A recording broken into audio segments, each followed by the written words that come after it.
নমস্কার, কলকাতা টিভি ডিজিটালে আপনাদের সকলকে জানাই স্বাগত। আমি রয়েছি স্বর্ণালী আপনাদের সঙ্গে।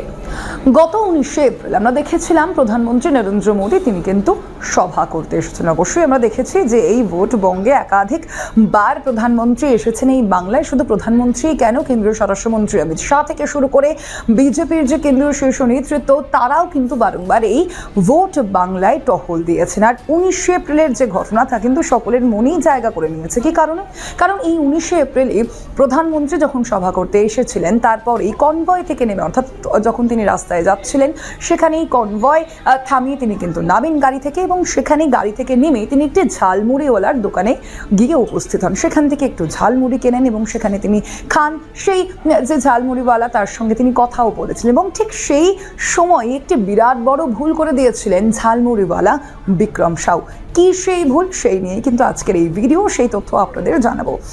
তিনি বলছেন যে তার সঙ্গে যখন প্রধানমন্ত্রী নরেন্দ্র মোদীর কথা হচ্ছে, অবশ্যই তিনি স্বাভাবিকভাবেই কিন্তু এই বিষয়টি জানতেন না। তিনি একেবারে হতচকিত হয়ে পড়েছিলেন যখন প্রধানমন্ত্রী নরেন্দ্র মোদী তিনি গাড়ি থেকে নেমে তার দোকানে চলে আসেন এবং আচমকাই তাকে মুড়ি বানাতে বলেন, এবং তারপরেই কিন্তু বিক্রম সাউ তিনি তাকে ঝালমুড়ি খাওয়ার অফারও করেছিলেন এবং প্রধানমন্ত্রী তাতে রাজিও হয়েছিলেন। এবং এই যে কনভারসেশন, এই যে আলোচনা, সেখানে প্রধানমন্ত্রী নরেন্দ্র মোদী বিক্রম সাউয়ের বাড়ির লোকের কথা জিজ্ঞেস করেন, তার পড়াশোনা কতদূর জিজ্ঞেস করেন, তিনি কোথায় থাকেন সেই বিষয়টিও কিন্তু জিজ্ঞেস করেন, এবং তিনিও সেই বিষয়ে সমস্ত কিছুই বলেছিলেন যে তিনি বিহারের বাসিন্দা, মূলত এখানে এসেছেন তিনি বর্তমানে, এবং পাশাপাশি তিনি আরও বলেছেন যে দারিদ্রতার কারণেই কিন্তু তার পড়াশোনা তিনি শেষ করতে পারেননি এবং সেই কারণেই মাঝপথে তিনি আটকে গিয়েছিলেন এবং তারপরেই তার বাংলায় আসা। ঠিক এই প্রেক্ষাপটে তিনি যে ভুলের কথা বলছেন তার সেই আফসোস কিন্তু হয়তো সারা জীবন রয়ে যাবে। কি সেই আফসোস?